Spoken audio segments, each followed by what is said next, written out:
ठीक है, monohybrid cross के बाद dihybrid cross. A breeding experiment dealing with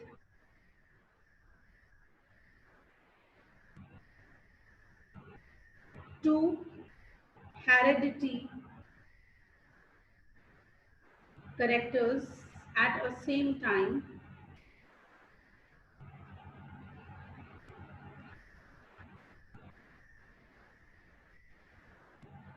two hereditary characters at a same time is known as dihybrid cross। मतलब दो characters को हम एक साथ जो है वो इसमें कंसीडर करेंगे। अब ये दो कैरेक्टर्स कौन से होंगे, मैं पूरे एक पेज पर आपको क्रॉस बनाकर बता रही हूँ। अगेन मेंडल के सारे एक्सपेरिमेंट्स गार्डन पी पर थे, तो गार्डन पी के मेंडल ने कौन से कैरेक्टर लिए, उसने जो फीमेल चूज की वो उसने ली राउंड एंड येलो सीड्स वाली, यानी कि जिसका एग फर्टिलाइज होना है, स्टिग्मा स्टाइल और ओवरी के अंदर जो एग है वो प्लांट के सीड राउंड हैं और येलो कलर के हैं। मटर की बात हो रही है, गार्डन पी की बात हो रही है। मेल जो है उसमें इसके अंदर कौन सा लिया उसने, मेल लिया जिसके सीड्स हैं रिंकल्ड एंड ग्रीन। अब कौन सा ट्रेट डोमिनेंट है ये फिक्स्ड है, हर एक ऑर्गेनिज्म में ये चीज फिक्स्ड है, इस पर हम ये नहीं कर सकते कि रिंकल क्यों नहीं है और राउंड क्यों है। तो जब सारी बातें हमारी खत्म हो जाती हैं, एंड पे बात आ जाती है नेचर पे, भगवान पे, कि कोई चीज जो है वो उनके हाथ में है। तो दिस थिंग इज कि नेचर ने राउंड को डोमिनेंट और येलो कलर माना है इन द गार्डन पी। और रिसेसिव ट्रेट क्या है, रिंकल्ड और ग्रीन कलर के सीड्स। ये जो है पेरेंट्स लिए मेंडल ने। अब इन दोनों को क्रॉस कराया, एक नया हाइब्रिड बनाया, जिससे कि F1 जनरेशन जो बनी, जो F1 जनरेशन बनी उसमें क्या देखा उसने, जो सीड्स बने उन सीड्स को ग्रो कराया और उसने क्या देखा कि सभी के सभी प्लांट्स जो हैं वो क्या बने, राउंड एंड येलो। राउंड और येलो कलर के जो डोमिनेंट ट्रेट है सभी के सभी वैसे ही बने। अब इसको जो है राउंड येलो वाले जो प्लांट्स थे, एक राउंड येलो दूसरा भी राउंड येलो, दो को जो है जितने भी फर्स्ट जनरेशन में आए उन सबको उन्होंने क्या कराया, उन्होंने कराया इनकी सेल्फ पॉलिनेशन। इनकी सेल्फ पॉलिनेशन कराई, मतलब जो एक प्लांट था उसी का ही जो है वो एग और इसी का ही पॉलन ग्रेन उसके ऊपर गिराया गया। और फाइनली अब जो रिजल्ट आया वो रिजल्ट जो है वो क्या था कि टोटल जितने भी प्लांट्स उन्होंने ग्रो कराए उनमें से 9 जो प्लांट्स थे उनके सीड्स थे राउंड एंड येलो जो डोमिनेंट ट्रेट था, प्लस 3 जो थे वो आए राउंड एंड ग्रीन। 3 एक और नए तरह का कॉम्बिनेशन आया रिंकल्ड एंड येलो, और एक आया रिंकल्ड ग्रीन। अब ये एक नई तरह का रिजल्ट मेंडल के सामने आया। जब सिंगल ट्रेट को लिया था तो टॉल और ड्वार्फ को क्रॉस कराया था, सारे टॉल थे। F1 में सभी टॉल थे। F2 जनरेशन में 3 टॉल थे और एक ड्वार्फ था। मतलब दोनों ही कैरेक्टर कौन से थे, पेरेंट्स जैसे, 3 डोमिनेंट पेरेंट जैसा और एक रिसेसिव पेरेंट जैसा। F2 जनरेशन में भी ये आया था। लेकिन इस केस में अब F2 जनरेशन में क्या आ रहा है, नई तरह के कॉम्बिनेशन। देखो राउंड और ग्रीन, पेरेंट्स क्या थे, round and yellow. Grand parents, parents सारे क्या थे, राउंड एंड येलो या रिंकल्ड और ग्रीन। ठीक है, लेकिन 9 तो राउंड येलो आए जो पेरेंट्स जैसे थे, ये बात भी ठीक है। एक रिंकल्ड ग्रीन आया, ये चल पिछले पेरेंट में था, ये भी मेंडल ने एक्सप्लेन कर दिया था मोनो हाइब्रिड क्रॉस में कि एक डोमिनेंट है एक रिसेसिव रह गया था, इसीलिए F2 जनरेशन में आ गया। लेकिन ये दो नए कॉम्बिनेशन जो हैं ये कैसे बन गए, राउंड और ग्रीन कलर के, रिंकल्ड और येलो कलर के। ठीक है। अब इससे जो है मेंडल ने देखा कि ये सारी रेशो जो उन्होंने बनाई थी, जो हमने की थी फिनोटिपिक रेशो मोनोहाइब्रिड क्रॉस में, मोनोहाइब्रिड क्रॉस में जब टॉलनेस और ड्वार्फनेस वाले को लिया था तो बाहर से दिखने में फिनोटिपिक रेशो क्या आई थी 3:1, लेकिन अब बाहर से दिखने में रेशो क्या आ रही है यहाँ पर 9:3:1। 9 जो है वो round yellow, 3 round green, 3 wrinkle yellow और एक जो है वो रिंकल्ड ग्रीन आ रहा है। और अगर इसकी जीनोटिपिक रेशो देखी जाए तो वो और ज़्यादा कॉम्प्लिकेटेड थी। जीनोटिपिक रेशो इसकी और ज़्यादा कॉम्प्लिकेटेड आई। वो क्या आई 1:2:4:1:2:1:2:1। कितनी तरह के नए कॉम्बिनेशन जो है वो बन गए। पेरेंट्स क्या थे राउंड येलो और रिंकल्ड ग्रीन। F1 वाले सारे राउंड येलो, F2 में आकर ये पता नहीं कहाँ से नई तरह के कॉम्बिनेशंस आए जिन्होंने जीनोटिपिक रेशो यानी कि जिनके जीन्स इतने डिफरेंट थे, कोई राउंड ग्रीन है, कोई रिंकल्ड येलो है, कोई कैसा है, कोई कैसा है, उनके जीन्स सबके डिफरेंट आए। इतना बड़ा चेंज जो है मेंडल को उसने सोचने पे मजबूर किया और इसकी वजह से मेंडल ने कुछ नए लॉज और बनाए। डाई हाइब्रिड क्रॉस का रिजल्ट जो निकला उसको देखते हुए मेंडल ने अपने और लॉज जो है वो कंक्लूड किए। ये हम इकट्ठे पढ़ेंगे अभी कल के लेक्चर में, क्या लॉज बनाए, मोनोहाइब्रिड से क्या लॉ निकाला और डाई हाइब्रिड से क्या लॉ कंक्लूड किया। मेंडल ने क्या सोचा कि इनके ऐसा क्यों हुआ, इसकी एक्सप्लेनेशन देने के लिए मेंडल ने कुछ लॉज बना दिए। लॉज क्या बना दिए, मेंडल ने फिक्स कर दिया कि जब ही कोई प्लांट ऐसी रेशो शो करता है तो उसका कारण क्या है, ये लॉज, 3 लॉज जो है मेंडल ने प्रपोज किए थे। ठीक है। अब मेंडल के दिमाग में एक बात और आई कि उसने जो है फीमेल जो है वो ली राउंड येलो और मेल जो यहाँ पर लिया था वो लिया था रिंकल ग्रीन। तो उसने सोचा अगर मैं इसके ऑपोजिट करता हूं तो क्या होता है कि अगर जो पहले फीमेल ली थी उसको मैं मेल ले लूं और पहले जो मेल था उसको अब मैं फीमेल ले लूं तो क्या हुआ, तब भी results were same. Same results जो है मेंडल को मिले, वही 9:3:1 रेशो डाईहाइब्रिड में और मोनोहाइब्रिड रेशो क्या बनी 3:1। ठीक है, फिनोटाइपिक रेशो यही आई, बिल्कुल सेम आई। तो इसका मतलब मेंडल ने ये कंक्लूड किया कि वो जो ट्रेड्स हैं चाहे वो फीमेल में है चाहे वो मेल में है, चाहे इनको वाइस वर्सा करके देख लें, रिजल्ट इज ऑलवेज सेम। तो इस तरह का जो क्रॉस मेंडल ने बनाया जिसमें पहले फीमेल को उसने टॉल लिया और मेल को उसने ड्वार्फ लिया, फिर उसके बाद उसने फीमेल को ड्वार्फ लिया और मेल को टॉल लिया। दोनों ही केस में उसके पास रिजल्ट जो है वो सेम ही आए। ठीक है, तो इसको उसने नाम दिया रेसिप्रोकल क्रॉस। कोई भी चीज जो है वो ऐसे नहीं प्रूफ की जाती, उसको अलग अलग तरीके से एक्सपेरिमेंटेशन करके प्रूफ करना पड़ता है। तो मेंडल ने भी मैक्सिमम जो एक्सपेरिमेंटेशन कर सकते थे वो एक्सपेरिमेंटेशन की। तो नॉर्मल क्रॉस बनाए और उनको रिवर्स ऑर्डर में ऑपोजिट सेक्स का करके भी देखा तो भी रिजल्ट सेम आया। एक और उन्होंने अपनी ही फाइंडिंग्स को टेस्ट करने के लिए किया, that was back cross. Back cross में मेंडल ने क्या करा, बैक क्रॉस क्या होता है इसकी डेफिनेशन बहुत बार एग्जाम में आती है। बैक क्रॉस और अगला मैं जो आपको बताने वाली हूँ test cross.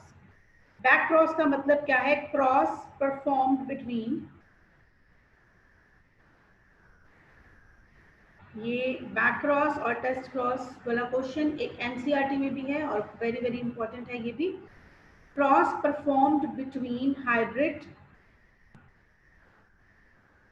And one of the parents. ठीक है, तो क्या है बैक क्रॉस, देखें कि हमने टॉल लिया एक पेरेंट ड्वार्फ लिया, तो ये आ गई हमारे पास F1 जनरेशन। अब बैक क्रॉस क्या होगा? Back cross means F1 generation के इंडिविजुअल को आइदर ऑफ द पेरेंट्स, या अगर ये फादर है और ये मदर है तो दोनों में से किसी एक के साथ क्रॉस कराना। मतलब ये F1 जनरेशन होगी, इसका हाइब्रिड बनाकर देखना, इसकी पॉलिनेशन, इसकी फर्टिलाइजेशन कराना या तो फादर से या मदर से। इस तरह से करके इसकी जो है रिजल्ट देखना। This is known as back cross. Back cross से हमें क्या पता चल जाता है? बैक क्रॉस की फर्दर जो है टाइप है एक टेस्ट क्रॉस। बेसिकली हम ये क्यों करते हैं? हम ये पता लगाने के लिए करते हैं कि ये दोनों जो पेरेंट्स हैं, ये तो मैंने लिख दिया कैपिटल T, है ना, क्योंकि मुझे आज मालूम है, हमारे पास माइक्रोस्कोप है, हमारे पास टेक्नोलॉजी है, लेकिन मेंडल के टाइम नहीं था। तो मेंडल ने अपने एक्सपेरिमेंटेशन में ऐसे ही लिखते थे, टॉल वार्फ, और इन दोनों को मिलाकर क्या बना? टॉल। अब ये जो टॉल है, क्या ये होमोजाइगस टॉल है? क्या ये हेटेरोजाइगस टॉल है? क्योंकि बाहर से दिखने में तो ये भी टॉल लगेगा और ये भी टॉल लगेगा, तो ये कौन सा वाला टॉल है? ये पता लगाने के लिए बैक क्रॉस और टेस्ट क्रॉस किया गया। तो देखें, अगर F1 जनरेशन ये है, इसको इस पेरेंट के साथ क्रॉस कराया जाता है तो क्या बनेगा? इसके दो तरह के गैमीट्स बनेंगे, ये, और इस पेरेंट के भी दो तरह के गैमीट्स बनेंगे, ये। अगर ये इस T के साथ कंबाइन करता है तो एक पेड़ जो है ऑफस्प्रिंग टॉल आ गया, और ये वाला अगर इसके साथ करता है तो अगेन टॉल। अगर ये इसके साथ करता है तो बाहर से दिखने में टॉल, और अगर ये इसके साथ करता है तो बाहर से दिखने में टॉल। तो फाइनली मेंडल को क्या पता चला? अगर F2 जनरेशन में 50% जीनोटाइप जो है प्योर टॉल या होमोजाइगस टॉल आते हैं, और 50% जो है जीनोटाइप हेटेरोजाइगस टॉल आते हैं। तो इसका मतलब क्या है कि F1 जनरेशन में जो ऑर्गेनिज्म था वो क्या था? वो हेटेरोजाइगस ही था। अगर ये भी होमोजाइगस होता, कैपिटल T, इसका मतलब क्या था कि यहाँ पर कोई भी हेटेरोजाइगस टॉल नहीं आना चाहिए था, सारे ही यही होते, क्योंकि दोनों पेरेंट्स ही यही थे। क्रॉस करने पर बच्चे भी ऐसे ही बने, लेकिन बैक क्रॉस से हमें F1 जनरेशन को जब किसी भी एक पेरेंट के साथ क्रॉस करा के देखते हैं तो 50-50 की रेशो आने का मतलब ये है कि F1 जनरेशन में हेटेरोजाइगस टॉल प्रेजेंट था। ठीक है, इसी से रिलेटेड एक और है, that is test cross. Mendel ने इस तरह के भी क्रॉस करा के देखे। टेस्ट क्रॉस में मेंडल ने क्या करा? मेंडल ने जो है क्रॉस कराया, it is a cross between F1 hybrid and its homozygous recessive parent। दोनों में फर्क है। बैक क्रॉस में हमने ये दो पेरेंट्स थे, दोनों में से किसी से भी क्रॉस करा के देख सकते हैं। किसको? F1 वाले किसी भी प्लांट को। टेस्ट क्रॉस में क्या है? टेस्ट क्रॉस में हमने क्रॉस करवाना है सिर्फ और सिर्फ F1 हाइब्रिड को होमोजाइगस रिसेसिव पेरेंट से। Capital T, small t, capital T। क्या गैमीट्स बनेंगे? इसके गैमीट्स बनेंगे ये, और इसके गैमीट्स बनेंगे ये। कोई भी फादर हो सकता है, कोई भी मदर हो सकती है, इसमें कोई फर्क नहीं पड़ेगा। तो क्या कॉम्बिनेशंस आएंगे? Heterozygous tall, again heterozygous tall, ये क्या आ गए? ड्वार्फ, फिर से क्या आ गया? ड्वार्फ। अब की बार रेशो क्या आई? 50-50, 1:1। क्या रेशो आई? दो आए हेटेरोजाइगस टॉल जिनके अंदर दोनों एलील्स डिफरेंट थे, ये एक हेटेरोजाइगस टॉल, ये दूसरा हेटेरोजाइगस टॉल, और दो क्या आए? ड्वार्फ। अगर F2 जनरेशन में ये रेशो आती है, ठीक है, इसका भी मतलब ये कंक्लूड होता है कि F1 जनरेशन में जो प्लांट बना था वो प्लांट क्या है, इट वाज हेटेरोजाइगस। तो ये पता लगाने के लिए मेंडल ने ये दो तरह के क्रॉस बनाए, back cross and test cross. तो बार बार क्रॉसिंग कर कर इनको चेक किया गया, क्योंकि उस टाइम पे मेंडल को ये नहीं पता था कि, ये तो उसने बता दिया था कि डीएनए के ऊपर फैक्टर होते हैं, फैक्टर के ऊपर दो एलील्स होते हैं, एलील्स एक जैसे भी हो सकते हैं, एलील्स दोनों डिफरेंट भी हो सकते हैं, दोनों डोमिनेंट भी हो सकते हैं, दोनों रिसेसिव भी हो सकते हैं, ये बात तो पता था, लेकिन दिखाएं कैसे? ना माइक्रोस्कोप है ना कोई और टेक्निक्स है, तो इसको दिखाया नहीं गया। मेंडल ने एक्सपेरिमेंट से शो किया कि ये क्यों आए, और हर बार खाली टॉलनेस नहीं, अगर हमने राउंड और रिंकल्ड सीड को भी लें तो भी यही रेशो आई। अगर हम येलो और ग्रीन कलर के सीड, ये वाला ट्रेट लिया, तो भी सेम यही रिजल्ट आया। F1 जनरेशन में अगर हेटेरोजाइगस है तो बैक क्रॉस करने पे F2 जनरेशन में 50-50 केसेस आएंगे। कौन कौन से? 50 प्योर जो है डोमिनेंट ट्रेट वाले, और 50 हेटेरोजाइगस आएंगे, ठीक है। और टेस्ट क्रॉस से में अगर हम टेस्ट क्रॉस कराएंगे, सिर्फ होमोजाइगस रिसेसिव पेरेंट्स साथ कराते हैं, तो 2 हेटेरोजाइगस टॉल और 1 वार्फ आएगा। हाँ जी, अब इसमें कोई डाउट है तो मुझे बताओ। No ma'am. क्लियर है? ये बात समझ में आ रही है जेनेटिक्स सर आपको? Yes ma'am. Yes ma'am. है बच्चों? Yes ma'am. तो कुछ जरा सा भी डाउट रहता है तो मुझे प्लीज एक बार जरूर पूछ लो, क्योंकि आज अगर ये बात अब नहीं समझ में आई। हाँ जी, the difference क्या है टेस्ट और बैक रेशो तो सेम आ गया है। बार बार उसने टेस्ट करके देखा है बेटा, उसी की ही टाइप है, बैक क्रॉस की ही एक टाइप है टेस्ट क्रॉस। कोई भी काम जो एक नई थ्योरी, कोई एक लॉ अगर बनाया जाता है, तो उसको ऐसे नहीं है कि कह दिया और बात हो गई, उसको अलग अलग तरीके से करके देखना पड़ता है। जैसे अगर मैं ये कह दूं कि ये चीज टूटती नहीं है, ठीक है, तो मैंने प्रूफ कर दिया, देखो जी मैंने एक नई चीज बनाई है, ये टूटती नहीं है, ठीक है, तो मैं साइंटिस्ट बस ऐसे नहीं ले जाऊंगी, देखो जी मैंने इसको एक बार नीचे गिराया था, ये टूटी नहीं, इसका मतलब प्रूफ हो गया ये चीज टूटती नहीं है। ऐसे नहीं होगा, मैं इस चीज को अलग अलग तरीके से तोड़कर देखूंगी, मैं इसके ऊपर हथौड़ा भी मारूंगी, ठीक है, मैं इसके ऊपर पैर देके इसको दबाने की ऐसे भी कोशिश करूंगी, मैं इसके ऊपर से कार भी निकालूंगी, कार का टायर भी निकल जाए, फिर मुझे क्लियर होगा कि हाँ ये चीज टूटती नहीं है। ऐसे ही मेंडल ने एक्सपेरिमेंट्स का जो रिजल्ट देखा वो उसने देख लिया, उसने कहा ठीक है, लेकिन क्या अलग अलग तरीके से इसको रीचेक करके देखना चाहिए, इसके लिए उसने बैक क्रॉस और टेस्ट क्रॉस वाली टेक्निक अपनाई, अपनी ही बात को और ज्यादा प्रूफ करने के लिए। आया समझ? अपनी बात को यस खुद को भी और दूसरों को भी, ठीक है, क्लियर? इतना ही करते हैं आज, यस इतनी बात बहुत समझ में, क्योंकि भी आपके पास नोट्स भी नहीं थे। और तो आज हमने क्या करा, आज हमने किया है dihybrid cross. Dihybrid cross मतलब एक ऐसा ब्रीडिंग एक्सपेरिमेंट जिसके अंदर हम दो कैरेक्टर्स को एक साथ स्टडी करते हैं। हम नहीं करते, एक्चुअली मेंडल ने किया, ठीक है, मेंडल ने जो एक्सपेरिमेंट किया था उसको वो डाई हाइब्रिड क्रॉस उन्होंने नाम दिया। डाई हाइब्रिड क्रॉस में क्या देखा उन्होंने? डाई हाइब्रिड क्रॉस में उन्होंने दो तरह के ट्रेट लिए, एक तो राउंड और येलो कलर के सीड, और एक रिंकल्ड और ग्रीन कलर के सीड।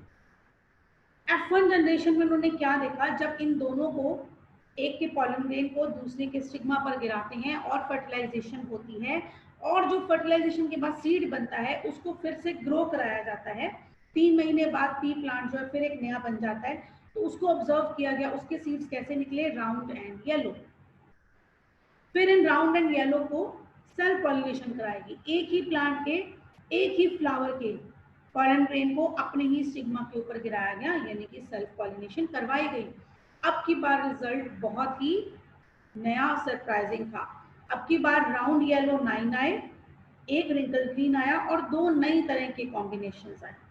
ये नई तरह के कॉम्बिनेशंस ने मेंडल को फिर से कंफ्यूज कर दिया और इसके बारे में सोचकर मेंडल ने लॉज बनाए अपने। ठीक है, पहले जब टॉल वाला था, मोनोहाइब्रिड क्रॉस था, टॉल को ड्वार्फ से कराया और रिजल्ट क्या आया, F1 में सभी टॉल, F2 में एक ड्वार्फ आ गया। तो वो भी एक सरप्राइजिंग रिजल्ट था, उसको देखकर भी मेंडल ने एक लॉ बनाया। दूसरा डाई हाइब्रिड नहीं उसके पास आ गया, इसको देखकर मेंडल ने 2 लॉज और बनाए और उसने ये कहा कि ये तीनों लॉज जो हैं हर एक पर फिट बैठते हैं, क्योंकि उसने गार्डन पी पर ही सारे एक्सपेरिमेंट किए थे। अब हमें पता है कि ये चीज एप्लीकेबल नहीं है। अगर हम ह्यूमन बींग्स की बात लें तो ह्यूमन बींग्स में श्योर नहीं है कि सभी में यही रिजल्ट आएगा हर बार। ठीक है, क्योंकि मेंडल ने सिर्फ गार्डन पी पर ही एक्सपेरिमेंट किया था, तो उन्होंने उसके हिसाब से 100% रिजल्ट्स अपने दे दिए थे। जितने उनके पास रिसोर्सेज थे, क्योंकि वो एक साइंटिस्ट नहीं थे, वो तो फादर थे, जितने उनके पास रिसोर्सेज थे उसके हिसाब से उन्होंने ये कंक्लूजन निकालकर आगे रखी। मेंडल को सक्सेस क्यों मिली, इस सारे काम में मेंडल जो है वो सक्सेसफुल क्यों हुए? अगर आप अब देखो कि मैंने आपको उस दिन भी शायद बताया था कि ऐसा एक्सट्रीम कॉम्बिनेशन, अगर हम एक मदर है जो कि बहुत ही एक्सट्रीमली फेयर कॉम्प्लेक्शन की है, आगे आएगा ये हमारे स्किन कलर वाला भी क्रॉस, सबसे बड़ा क्रॉस होता है ये। अगर हम फेयर कॉम्प्लेक्शन मदर को डार्क कॉम्प्लेक्शन फादर से, एक मेल है एक फीमेल है, ठीक है, किसी की मदर गोरी है और फादर का कॉम्प्लेक्शन डार्क है, तो क्या बनेगा? हाँ जी, रेज योर हैंड्स। क्या होने चाहिए बच्चे, कैसे होने चाहिए मेंडल के हिसाब से, क्या होना चाहिए? रेज योर हैंड्स, कुछ दिमाग में आता है तो। यस, रवनीत, उपासना, रवनीत बोलो। व्हीट कलर्ड, कौन सा? सांवले कलर, व्हीट कलर। व्हीटिश होता है। चलो अर्शदीप।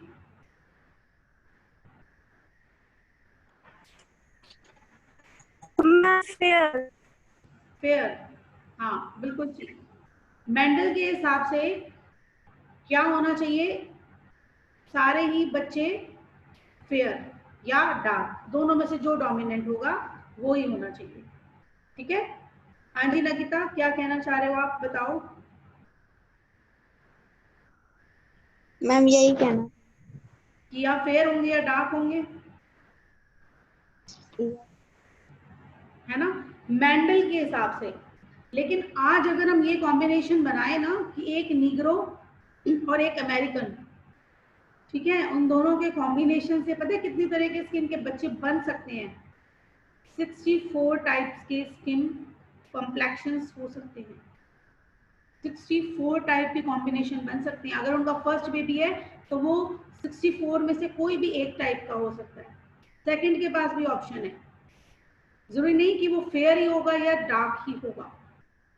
ठीक है, लेकिन मेंडल के हिसाब से अगर हम देखें तो मेंडल ने सिर्फ गार्डन पी पर एक्सपेरिमेंट किया था। गार्डन पी के हिसाब से एक डोमिनेंट या एक रिसेसिव आता था। आज अगर हम देखें तो ये चीज पॉसिबल नहीं होगी, इसीलिए मेंडल के लॉज में भी बहुत चेंज किया गया। अब मेंडल सक्सेस क्यों हुआ? क्योंकि मेंडल ने ऐसा कोई कैरेक्टर लिया ही नहीं जिसमें ब्लेंडिंग होती हो। ठीक है, पहले किसी ने आंसर दिया था विटिश, रवनीत ने दिया था आई थिंक, है ना। तो होता है ऐसा, विटिश भी होते हैं, लेकिन विटिश में भी कम से कम 15 तरह के विटिश होते हैं, जो ज्यादा गोरे की तरफ है या ज्यादा काले की तरफ है या मीडियम है, इस तरह से करके 15 कलर बनते हैं विटिश के भी। फेयर भी है तो वेरी फेयर, ठीक है, मॉडरेटली फेयर, फेयर। डार्क है तो very dark, moderately dark, dark. इसी तरह से व्हीटिश जो सांवले हैं वो भी 15 तरह के हैं। तो इसमें करके बहुत सारे कॉम्बिनेशन बन जाते हैं। लेकिन मेंडल ने चूज किया था पी प्लांट। पी प्लांट में ऐसी कोई ब्लेंडिंग मिक्सिंग नहीं होती थी कि दोनों को मिलाकर कुछ नया बन गया। मेंडल के हिसाब से तो एक डोमिनेंट है और एक रिसेसिव है। ठीक है, इसीलिए भी मेंडल सक्सेसफुल हुए। आज के टाइम में जब माइक्रोस्कोप था, इतनी सारी चीजें हैं, अगर अब मेंडल एक्सपेरिमेंटेशन करते तो वो खुद ही कंफ्यूज हो जाते, किसी में क्या रिजल्ट आ रहा है तो किसी में क्या रिजल्ट बन रहा है। ठीक है। दूसरा, मेंडल के सक्सेस का क्या कारण था कि उन्होंने हर चीज को राइट डाउन किया था, ताकि वो अपनी पिछले रिसर्च को भी साथ में फॉलो कर सकें। जैसे मैं आपको बोलती हूँ हर चीज को लिख कर देखा करो, ठीक है, तो आप भी मेंडल की तरह सक्सेसफुल होगे। रोज सब कुछ, हर टॉपिक को लिख कर देखो, फिर खुद की मिस्टेक्स निकालो। तो इस वजह से भी उनको सक्सेस मिला। तीसरी बात क्या थी कि जो पी प्लांट है वो क्या था, प्योर ब्रीडिंग था। प्योर मीन्स वो अपने कैरेक्टर एज इट इज अगली जनरेशन में देता था, इसीलिए उसके अंदर जो है सक्सेस रेट ज्यादा हुआ। फिर मेंडल ने रेसिप्रोकल क्रॉस किए, मेंडल ने टेस्ट क्रॉस किए, बैक क्रॉस किए, बार बार कंफर्म किया उसी चीज को, क्या हमेशा ही ऐसा होता है। इसीलिए मेंडल ने एक टाइम में एक या दो ही करेक्टर लिए, इसीलिए वो सक्सेसफुल हुए। अगर 3-3, 4-4 करेक्टर को एक साथ स्टडी करते तो भी वो कंफ्यूज हो जाते। उन्होंने टोटल 7 करेक्टर्स लिए, लेकिन एक्सपेरिमेंटेशन में एट अ टाइम वो एक ही करेक्टर को कंसीडर करते थे, इसीलिए मेंडल जो है वो सक्सेसफुल हुए। ठीक है। उन्होंने एक नहीं हजारों लाखों प्लांट्स के ऊपर एक्सपेरिमेंटेशन की थी। ठीक है। और मेंडल ने वेरिएशंस के बारे में सोचा ही नहीं। उस टाइम पे वेरिएशंस कुछ नहीं होती थी। वेरिएशंस क्या, थोड़ी सी चेंजेस, पेरेंट्स से बिल्कुल पेरेंट्स जैसा जो है वो F1 जनरेशन नहीं होती, उसमें कुछ थोड़ी सी चेंज होगी। मेंडल ने उस चीज को बिल्कुल ही अवॉइड किया। ठीक है। ये कारण थे कि मेंडल जो है वो सक्सेसफुल हुए, और उन्होंने बेसिकली दिए 3 लॉज। ये 3 लॉज हम कल करेंगे। आज आपको नोट्स मिल जाएंगे, तो आप मुझे मोनोहाइब्रिड और डाईहाइब्रिड क्रॉस आज शाम को लिख कर दिखाओगे। हो जाएगा शाम को? Okay ma'am. ठीक है। Yes yes ma'am. Ma'am. Yes ma'am. अगर आप देखोगे तो मैंने बहुत कुछ करवा दिया आपको। ठीक है। अभी नोट्स